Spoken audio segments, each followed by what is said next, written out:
الصلاة والسلام عليك يا سيدي يا خاتم النبيين وعلى آلك وأصحابك يا سيدي يا رحمة للعالمين۔ اللہ رب العزت جو خالق کائنات بھی ہے، مالک شش جہات بھی، اس کی حمد و ثنا کے بعد حضور نبی اکرم نور مجسم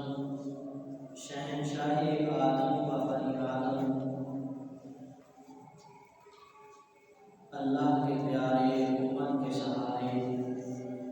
شاہ نشین ماہ بشاں، نیر تابا، رازدار کعبہ، صاحب علم نشرح، جناب معصوم آمینہ احمد مجتبیٰ صلی اللہ علیہ وسلم کے حضور ناز میں درود و سلام کا نذرانہ پیش کرنے کے بعد دعا ہے کہ رب ذوالجلال ہمارے آج کی اس جمعہ المبارک کو اپنی بارگاہ میں قبول فرمائے۔ آج کے اس جمعہ کا عنوان غزوہ بدر اور اس سے حاصل ہونے والا امت کے لیے سبق۔ میرے محترم اور مکرم سامعین کرام، 17 رمضان المبارک کو اسلام کا سب سے پہلا معرکہ کفر کے ساتھ پیش آیا، اور اس معرکے کو غزوہ بدر کہا جاتا ہے۔ اس کو قرآن مجید نے یوم الفرقان بھی کہا ہے، فرق کرنے کا دن۔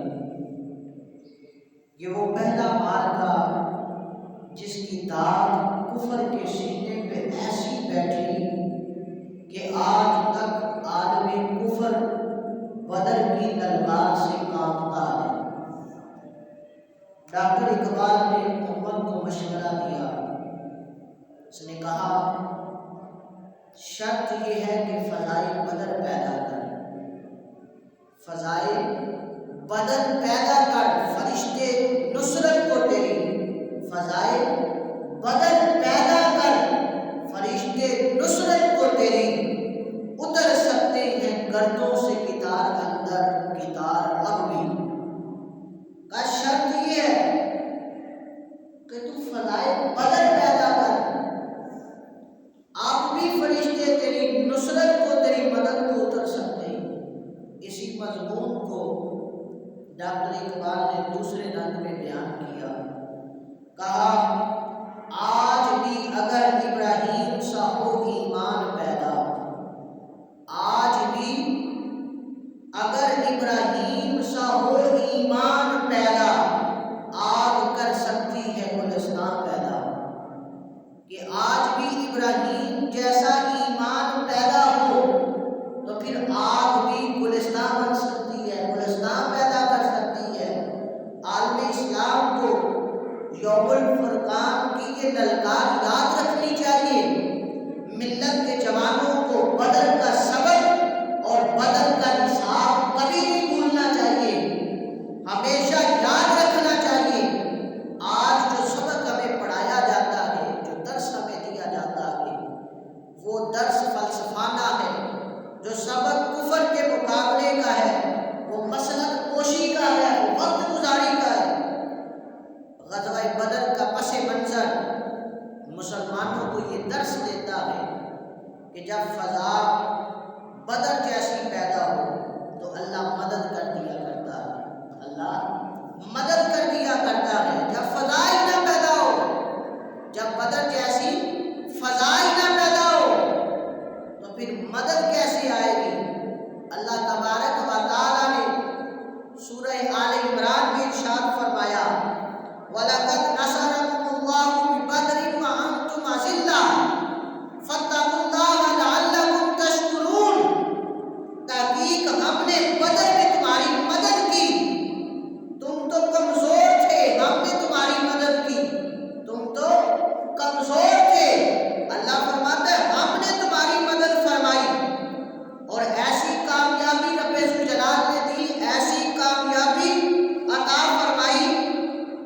کہ مسلمانوں کے پاس جو طاقت اور جو نصرت آئی،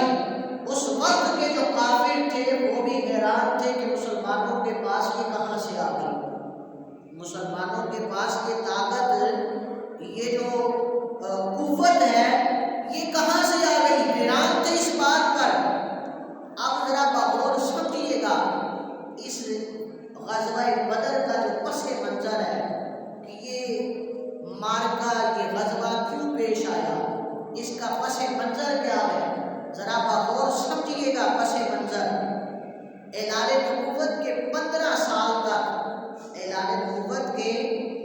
بعد 15 سال تک سید عالم صلی اللہ علیہ وسلم نے کسی سے جنگ نہیں کی، لڑائی نہیں کی، بلکہ منع فرمایا، کہا لکم دینکم ولی دین، تمہارا اپنا دین ہے ہمارا اپنا دین ہے، منع کر دیا۔ مسلمان مکہ سے ہجرت کر کے مدینے آ گئے، لیکن یہاں بھی قریش مکہ نے، یہاں بھی مدینے کے اندر بھی جو قریش مکہ تھے، مکہ کے کافر تھے بڑے بڑے،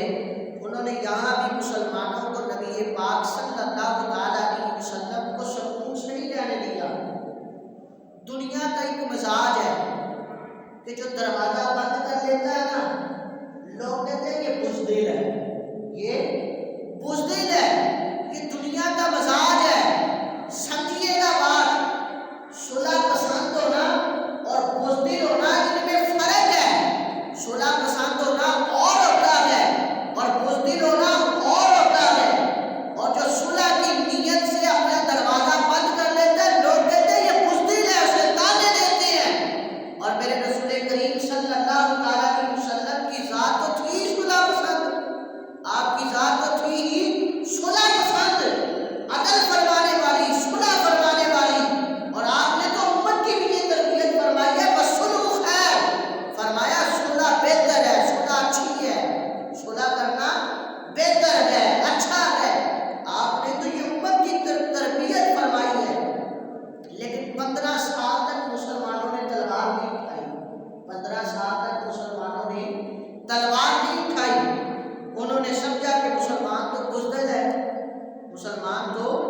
بزدل ہے، انہیں تو تلوار ہی نہیں اٹھانی آتی، شاید یہ تو اس فن کو جانتے ہی نہیں ہیں، انہیں تو پتہ ہی نہیں ہے۔ مسلمان مدینے کے اندر آ کر یہ قریش مکہ جو مکے کے کافر تھے، یہ کیا کرتے،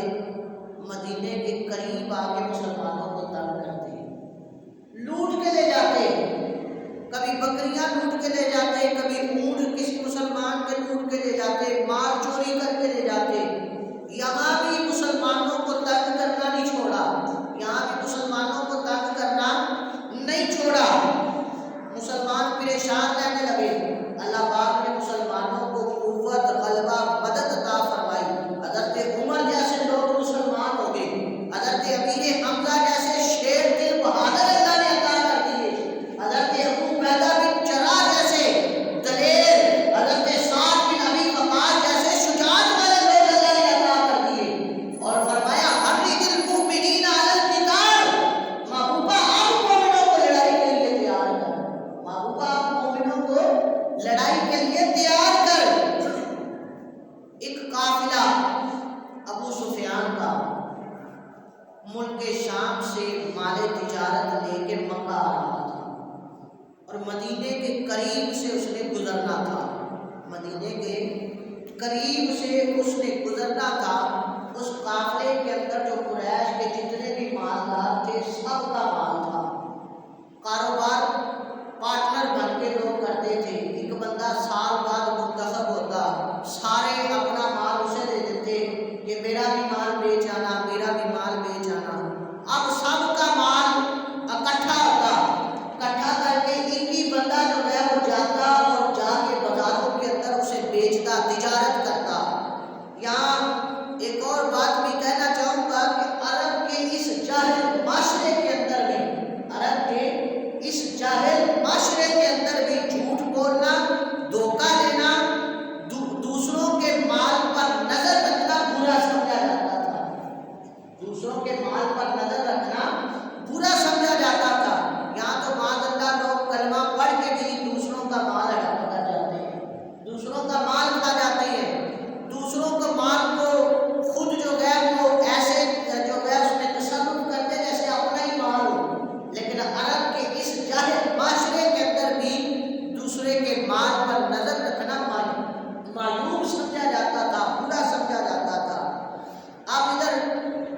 جب ابو سفیان بڑا تیز آدمی تھا، اسے خبر ہو گئی، اطلاع ہو گئی کہ مسلمان اس کا مال لوٹنے کے لیے آ رہے ہیں۔ نبی پاک صلی اللہ علیہ وسلم کا ارادہ تو یہ تھا کہ انہیں پتہ چلے کہ دوسروں کا مال جو لوٹ کر لے کے جاتے ہیں انہیں کتنی تکلیف ہوتی ہے، اور انہیں پتہ چلے کہ مسلمانوں کے پاس بھی قوت اور طاقت موجود ہے، مسلمانوں کے پاس اللہ کی دی ہوئی طاقت موجود ہے۔ انہیں احساس دلانا تھا اس بات کا کہ دوسروں کا مال جو لوٹ کر لے جاتے ہیں انہیں کس قدر تکلیف ہوتی ہے۔ ادھر ابو سفیان کو اس بات کی اطلاع ہو گئی، اس نے ایک بندہ دوڑایا، کہا جا جلدی کر مکے والوں کو خبر دے کہ مسلمانوں نے قافلہ لوٹ لیا ہے۔ اس دور کے اندر جب کوئی بری خبر دینی ہوتی تھی نا تو وہ خبر دینے والا اپنے کانوں میں سوراخ کرتا اور لہو نکال لیتا۔ وہ بندہ مکے میں پہنچا تو اس نے اپنے کانوں کو چیرا، سوراخ کیا، لہو نکالا، اپنی اونٹنی کے کان چیر دیے اور چیخے مار کے رو رو کے کہتا ہے مکے والوں سنو، مسلمانوں نے تمہارا قافلہ لوٹ لیا ہے، مسلمانوں نے تمہارا قافلہ لوٹ لیا ہے۔ مکے کے کافر تو پہلے ہی مسلمانوں سے لڑنے کے لیے تیار تھے، پہلے ہی مسلمانوں سے لڑنے کے لیے تیار تھے، پہلے ہی وہ اس بات کے جو ہے وہ پہلے ہی اس بات کے لیے تیار تھے کہ ہم مسلمانوں سے لڑیں۔ جب اس نے یہ خبر دی نا تو 1000 آدمیوں کا لشکر، 1000 آدمیوں کا لشکر، ہر ایک کے پاس تلوار بھی ہے، گھوڑا بھی ہے، نیزہ بھی ہے، 1000 اسلحے سے لیس ہو کے عتبہ، شیبہ، ولید، امیہ بن خلف، ابو البختری، ابو جہل، سارے مکے کے جو بڑے بڑے کافر تھے وہ سارے اکٹھے ہو گئے اور سارے جو ہے وہ میدان بدر کی طرف نکل پڑے، سارے جو ہے وہ میدان بدر کی طرف نکل پڑے۔ ادھر ابو سفیان اس نے آدمی کو بھیج کے نا رستہ ہی بدل دیا، جو رستہ مدینے سے جاتا تھا نا اس رستے سے نہیں گیا، جو دریا کا رستہ تھا اس رستے سے چلا، اور جب بچ کے نکلا نا تو اس نے ایک آدمی کو بھیجا، پھر کہا جا کے کہو کہ ابو سفیان بچ گیا ہے، مال بھی سارا بچ گیا ہے۔ وہ آدمی آیا، اس نے آ کے کہا کہ مال بھی بچ گیا ہے، قافلہ بھی بچ گیا ہے۔ ابو سفیان کہتا ہے کہ آپ کسی تکلف اور تکلیف کی ضرورت نہیں ہے، مال تجارت بچ گیا ہے تو واپس آ جاؤ۔ لیکن ابو جہل کہنے لگا نہیں نہیں، اب ہم آئے ہیں تو مسلمانوں سے لڑے بغیر نہیں جائیں گے۔ تکبرانہ انداز ہے، یہ تکبر جو ہوتا ہے نا یہ بندے کو لے ڈوبتا ہے، یہ تکبر بندے کو لے ڈوبتا ہے۔ کہا نہیں، اب ہم آئے ہیں تو ہم لڑے بغیر نہیں جائیں گے، ہم لڑ کے ہی جائیں گے۔ جب میدان کے اندر آنے کی تیاری ہو رہی تھی نا، نبی پاک صلی اللہ علیہ وسلم کو پتہ چل گیا، اطلاع ہوئی کہ ابو سفیان تو اپنا قافلہ بچا کے نکل گیا ہے، لیکن قریش کے جو کافر ہیں وہ بضد ہے لڑنے کے لیے۔ تو نبی پاک صلی اللہ علیہ وسلم نے ایک جگہ پہ صحابہ کو جمع کیا، صحابہ کو ایک جگہ پہ جمع کیا، اور یہ بات قابل غور ہے۔ حضور پاک صلی اللہ علیہ وسلم نے فرمایا 1000 آدمیوں کا لشکر اسلحے سے لیس ہو کے آ رہا ہے اور ہم 313 ہیں، ہم 313 ہیں، نہ تیر ہے نہ نیزے ہے، گھوڑے بھی نہیں ہیں۔ صحابہ کرام علیہ رضوان فرماتے ہیں جو شخصیت سب سے پہلے کھڑی ہوئی نا، جب حضور نے صحابہ سے مشورہ کیا نا کہ وہ 1000 ہیں، ہم 313 ہیں، نہ تلواری ہے نہ نیزے ہے نہ زرے ہیں، تو کیا کریں؟ تو صحابہ کرام علیہ رضوان کہتے ہیں جو شخصیت سب سے پہلے کھڑی ہوئی نا وہ جناب ابوبکر صدیق رضی اللہ تعالیٰ عنہ کی ذات تھی۔ عرض کی محبوبہ کالی کوئی نہیں، آپ حکم کریں، ہم تو تیار بیٹھے ہیں۔ حضرت عمر کہنے لگے حضور میں تو تھک گیا ہوں انتظار کر کر کے، مولا کائنات حضرت علی المرتضیٰ شیر خدا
عبادہ رضی اللہ تعالیٰ عنہ اٹھے اور عرض کی یا رسول اللہ صلی اللہ علیہ وسلم کس سے لڑنا ہے؟ حضور نے فرمایا قریش مکہ سے، مکہ کے جو بڑے بڑے کافر ہیں ان سے۔ صحابی کا وجد دیکھیے، انداز دیکھیے، عرض کی محبوبہ سنا گئے جن نظر نہیں آتے، جن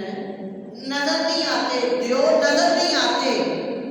سنا دکھائی نہیں دیتے، محبوبہ آپ حکم تو کریں میں جنوں سے بھی لڑنے کو تیار ہوں، آپ حکم تو کریں میں جنوں سے بھی لڑنے کو تیار ہوں، من دیکھی جگہوں پہ بھی تلواریں چلانے کو تیار ہوں، محبوبہ حکم تو کریں، نبی کا حکم ہو تو کود جائیں ہم سمندر میں، نبی کا حکم ہو تو کود جائیں ہم سمندر میں، جہاں کو محو کر دے نعرہ اللہ اکبر سے، جہاں کو محو کر دے نعرہ اللہ اکبر سے۔ میرے نبی پاک صلی اللہ تعالیٰ علیہ وسلم خوش ہو گئے، چہرے پر مسکراہٹ آئی، خوش ہوئے اور فرمایا تم پہ کوئی غلبہ پا ہی نہیں سکتا، تم پہ کوئی غلبہ پا ہی نہیں سکتا۔ فرمایا چلو اب اٹھو چلیں، چلو اب اٹھو چلیں۔ اب چشم فلک نے ایک اور عجیب منظر دیکھا، جب صحابہ اٹھے نا، جب صحابہ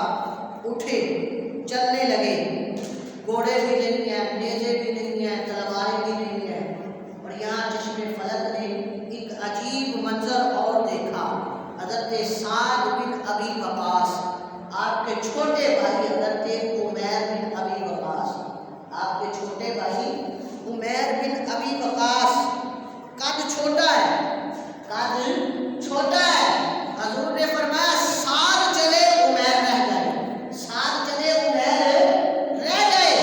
حضرت سعد بن ابی وقاص کہتے ہیں اس وقت میری عمر کوئی 16 یا 17 سال تھی اور میرا بھائی تو مجھ سے بھی چھوٹا تھا، میرا بھائی تو مجھ سے بھی چھوٹا تھا۔ انداز دیکھیے، کہتے ہیں جیسے گھر میں بچہ رو رو کے نہیں بناتا ماں باپ کو، تو حضرت عمیر بن ابی وقاص رونے لگے، رو رو کے عرض کرتے ہیں محبوبہ میں نے بھی جانا ہے، میں نے بھی جانا ہے، یا رسول اللہ میں نے بھی جانا ہے، میں پیچھے نہیں رہوں گا، میں نے بھی جانا ہے، رو رو کے عرض کرتے ہیں۔ تو نبی پاک صلی اللہ تعالیٰ علیہ وسلم نے فرمایا بیٹے ہم جنگ کے لیے جا رہے ہیں، وہاں تلواریں چلے گی،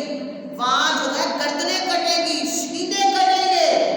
ہم جنگ کے لیے جا رہے ہیں۔ تو کہتے ہیں حضرت عمیر بن ابی وقاص نے نا اپنے پاؤں پنجوں کے بل کیے اور پنجوں کے بل کھڑا ہو کے نا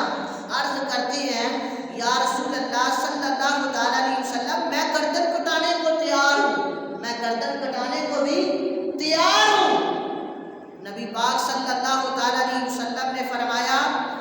ساتھ تیرا بھائی جا تو رہا ہے۔ تو حضرت عمیر بن ابی وقاص کہنے لگے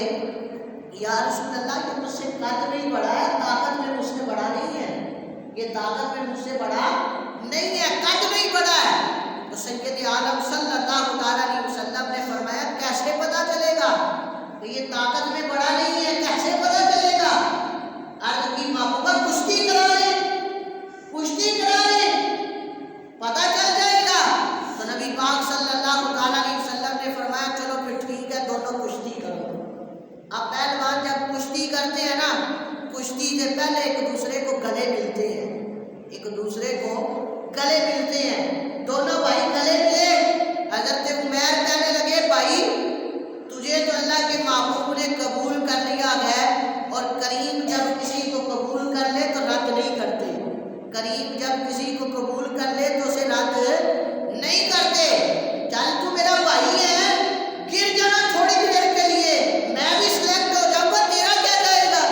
میں بھی جنگ کے لیے چلا جاؤں گا، تھوڑی دیر کے لیے گر جانا۔ یہ جذبہ دیکھیے، ابھی 14 سال کی تقریباً عمر ہے آپ کی، اور جنگ کے لیے جانے کا جذبہ دیکھیے۔ کہا بھائی تو گر جانا تھوڑی دیر کے لیے، تیرا کیا جائے گا، میں بھی سلیکٹ ہو جاؤں گا، جنگ ہوئی نا۔ حضرت سعد بن ابی وقاص گر جاتے ہیں، بھائی سینے پہ سوار ہو جاتا ہے، بھائی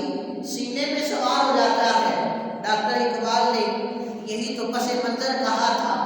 فضائے بدر پیدا کر فرشتے تیری نصرت کو، فضائے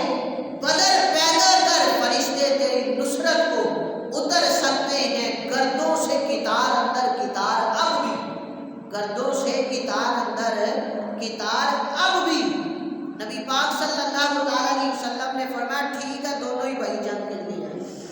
ٹھیک ہے دونوں ہی بھائی جنگ کے لیے جائیں، دونوں کا جانا قبول ہو گیا۔ یہ انداز تھا، نہتے 313 بشر شوق شہادت میں، نہتے 313 بشر شوق شہادت میں۔ نہتے کہتے ہیں جس کے پاس نہ اسلحہ ہو، نہ نیزہ نہ تلوار، کوئی بھی چیز نہ حوصلہ نہ ہو، نہتے 313 بشر شوق شہادت میں نکل آئے تھے میدان میں محمد کی قیادت میں، نکل آئے تھے میدان میں محمد کی قیادت میں۔ نہ طے ہو تیر پہ تکیہ، نہ طے ہو تیر پہ تکیہ، نہ خنجر پر نہ بھالے پر، نہ طے ہو تیر پہ تکیہ، نہ خنجر پر نہ بھالے پر، بھروسہ ہے تو ایک سادہ سی کالی کملی والے پر، بھروسہ ہے تو ایک سادہ سی کالی کملی والے پر، سادہ سی کالی کملی والے پر۔ تیر بھی نہیں ہے، تلواریں بھی نہیں ہیں، لیکن نبی پاک صلی اللہ تعالیٰ علیہ وسلم پر بھروسہ ہے۔ میرے مصطفیٰ کریم صلی اللہ تعالیٰ علیہ وسلم کا لشکر میدان کی جانب نکلا، لشکر میدان کی جانب نکلا جوش و خروش سے۔ ادھر جو کفار مکہ تھے انہوں نے پہلے ہی جو ہموار زمین تھی، جو پانی والی جگہ تھی، وہاں پہ پڑاؤ کر لیا، وہاں پر پڑاؤ کر لیا۔ اب ادھر مسلمان جب پہنچے تو پانی بھی نہیں ہے اور زمین بھی ریتلی تپتا ہوا سیلاب ہے۔ 17 رمضان المبارک ہے، صحابہ نے روزے رکھے ہوئے ہیں، 17 رمضان المبارک ہے، صحابہ نے روزے رکھے ہوئے ہیں اور جا رہے ہیں جنگ کے لیے، جہاد کے لیے، جنگ کے لیے، جہاد کے لیے رکھے گیا ہے روزے۔ اور یہاں کیا عجیب معاملہ ہوتا ہے، کہتا میں تو کام پہ جانا ہوتا ہے، مجھ سے روزہ نہیں رکھا جاتا، میں نے تو کام کرنا ہوتا ہے، مجھ سے روزہ نہیں رکھا جاتا۔ اور بھائی میں کہتا ہوں اللہ نے روزہ فرض کیا ہے تو اسی لیے کیا رکھ سکتے ہیں، ہم رکھ سکتے ہیں تو اللہ نے فرض کیا ہے نا۔ اللہ کسی بھی جان کو اس کی طاقت سے زیادہ بوجھ نہیں ڈالتا، اس کی طاقت سے زیادہ بوجھ نہیں ڈالتا، بس ایک یقین ہونا چاہیے۔ نبی پاک صلی اللہ تعالیٰ علیہ وسلم نے فرمایا صحابہ سے، دوپہر کا وقت ہوا، کہا میرے صحابہ روزہ کھول لو، کسی نے بھی روزہ نہ کھولا۔ اب نبی پاک صلی اللہ تعالیٰ علیہ وسلم نے گھوڑے پہ سوار ہو کے دوپہر کے وقت کھجور کھائی، روزہ کھولا، روزہ کھولا تو آپ صحابہ نے، جتنے صحابہ ساتھ موجود تھے انہوں نے روزہ کھولا۔ نبی پاک صلی اللہ تعالیٰ علیہ وسلم نے جب روزہ کھولا نا تو اس کے بعد صحابہ نے روزہ کھولا۔ اب یہاں پہ عجیب پس منظر ہے کہ مسلمان اس جگہ پہ پڑاؤ کرتے ہیں جہاں ریتلی زمین ہے اور تپتا ہوا صحرا ہے، تپتی ہوئی ریت صحرا، پانی بھی نہیں ہے۔ حفیظ جلندری کہتے ہیں، انہوں نے ایک شعر لکھے اور کہتے ہیں زمین یہ دعا مانگنے لگی، زمین یہ دعا مانگنے لگی، عرض کر دیا خداوند اے اللہ ذرا رحم فرما، تیرے محبوب آئے ہیں، ذرا رحم فرما، تیرے محبوب کے قدم اس زمین پہ آئے ہیں، ذرا ٹھنڈا نہیں کر دیتا مجھے، ذرا ٹھنڈا نہیں مجھے کر دیتا۔ حفیظ جلندری کا نظریہ ہے کہ زمین دعا مانگنے لگی، زمین کہتی ہے مولا تیرے حبیب کے قدم جب میری اس خاک پہ آئے،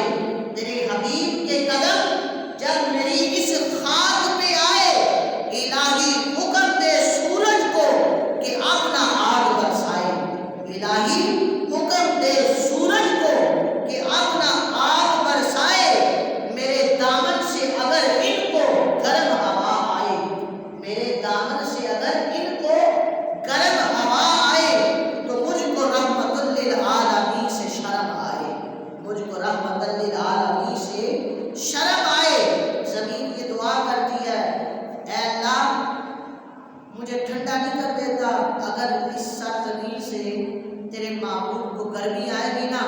تو مجھے تیرے محبوب سے شرم آئے گی، مجھے تیرے محبوب سے شرم آئے گی۔ رب ذوالجلال نے بارش برسا دی، رب ذوالجلال نے بارش برسائی، رب ذوالجلال نے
گے مسلمان، ان کے پاس 6 ضلع ہیں، 8 تلواریں ہیں اور گھوڑے بھی نہیں ہیں اور کھانے پینے کا سامان بھی نہیں ہے۔ تو ابو جہل بڑا خوش ہوا، کہا پھر تو جنگ کی حالت ہی نہیں ہے، ہم صبح ان کو اپنی سواریوں کے ساتھ باندھیں گے اور مکہ لے جائیں گے۔ تو وہ جاسوس کہنے لگا ذرا ٹھہر، بات تو پوری سن لے،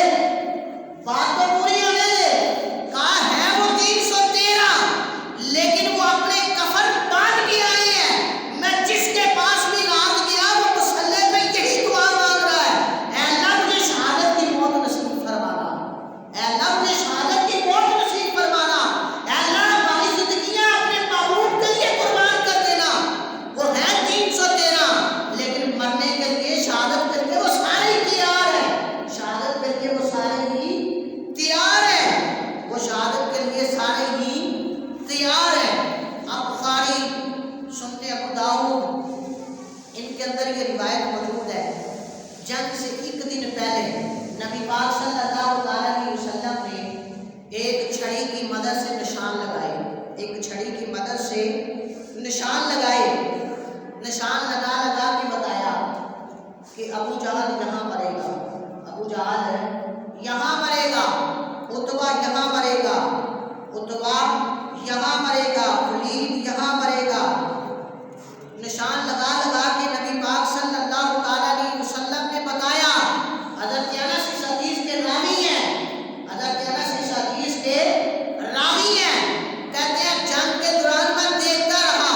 خدا کی قسم جہاں محبوب نے بتایا تھا، جس جگہ جس کا نام لے کے بتایا تھا، ایک انچ نہ آگے تھا نہ ایک انچ پیچھے تھا، ایک انچ آگے تھا نہ ایک انچ پیچھے تھا۔ جنگ بدر کا نقشہ حضور جانتے ہیں، جنگ بدر کا نقشہ حضور جانتے ہیں۔ اور میرے امام اعلیٰ حضرت نے کیا خوبصورت بات کہی، دیکھو میرے محبوب کے علم کی شان کتنی ہے، کہتے ہیں اور کوئی غیر تم سے کوئی رہا ہو بلا، جب خدا ہی نہ چھپا رہا، تم پہ کروڑوں درود، تم پہ کروڑوں درود۔ علم غیب رسول کے منکر اس حقیقت کو بھول جاتے ہیں، علم غیب رسول کے منکر اس حقیقت کو بھول جاتے ہیں۔ غیب مانا کے راز ہے، غیب مانا کے راز ہے، لیکن راز اپنوں سے بھی کوئی چھپاتا ہے، لیکن راز اپنوں سے بھی کوئی چھپاتا ہے۔ کہا ٹھیک ہے یہ غیب کا علم راز ہے، لیکن راز اپنوں سے کوئی نہیں چھپاتا، راز اپنوں سے کوئی نہیں چھپاتا۔ اور یہاں تو محبوب کی ذات ہے جو اللہ کے محبوب ہے، اور محبوب سے بھی بلا کوئی راز چھپاتا ہے؟ جو دن کو کہہ دیا دن تو دن ہو کے رہا، جو دن کو کہہ دیا دن تو دن ہو کے رہا، جو شب کو کہہ دیا شب ہے تو رات ہو کر رہی۔ خدا نے ان کی زبان کو وہ اختیار دیا، خدا نے ان کی زبان کو وہ اختیار دیا، جو نکلی منہ سے ان کے وہ بات ہو کے رہی، جو نکلی منہ سے ان کے وہ بات ہو کے رہی۔ صفحہ بندی، میں بات مختصر کرتا ہوں، صفحہ بندی نہ حضور صفحے سیدھے کر رہے ہیں، ایک صحابی تھے حضرت سواد، ان کا پیٹ ذرا بڑا تھا، حضور چھڑی سے نہ صفحے سیدھی کر رہے تھے، تو چھڑی اس کے پیٹ پہ لگی، تو عرض کرنے لگے محبوبہ آپ نے مجھے چھڑی ماری ہے، تو نبی پاک صلی اللہ علیہ وسلم نے فرمایا چل بدلہ لے لے مجھ سے۔ کہا ایسے نہیں بدلہ لینا، اپنی جسم سے قمید اٹھائیں، ایسے نہیں بدلہ لینا، میں نے قمید اٹھائیں۔ نبی پاک صلی اللہ علیہ وسلم نے قمید اٹھائی نا تو وہ جسم مبارک چومنے لگا، وہ جسم چومنے لگا۔ عرض کرتا سونے آپ جنگ کا وقت ہے، وقت تھوڑا ہی رہتا ہے، میں نے سوچا آپ کے مبارک جسم کو چومتا ہے، قربان جائے صحابہ کی محبت میں۔ پھر جنگ شروع ہوئی، جنگ شروع ہوئی نا، ادھر سے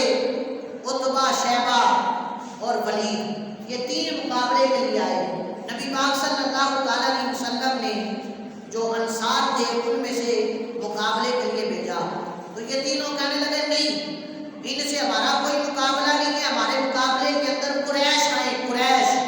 قریش بھی آئے ہمارے مقابلے کے اندر۔ نبی پاک صلی اللہ علیہ وسلم نے شیر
میرے پاس آئے اور آگے کہا چچا ابو جہل کون ہے؟ ابو جہل ہے کون ہے؟ حضرت عبد الرحمن بن عوف کہتے ہیں تم نے کیا کرنا؟ تو کہتے ہیں تحقیق اور سیرت نگار لکھتے ہیں ایک کی تو تلوار بھی اس کے قد سے بڑی تھی، تلوار بھی اس کے قد سے بڑی تھی۔ کہتے ہیں انہوں نے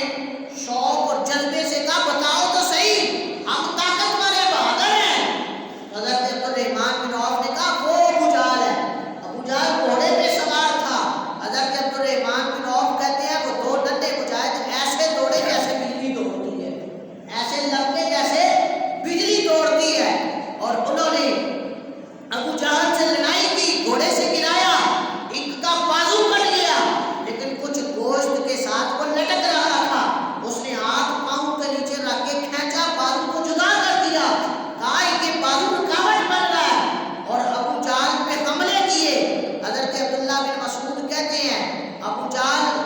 قریب تھا کہ ہلاک ہو جاتا لیکن ابھی اس کی سانسیں چل رہی تھی، کہتا ہے میں نے اس کی گردن کاٹ دی۔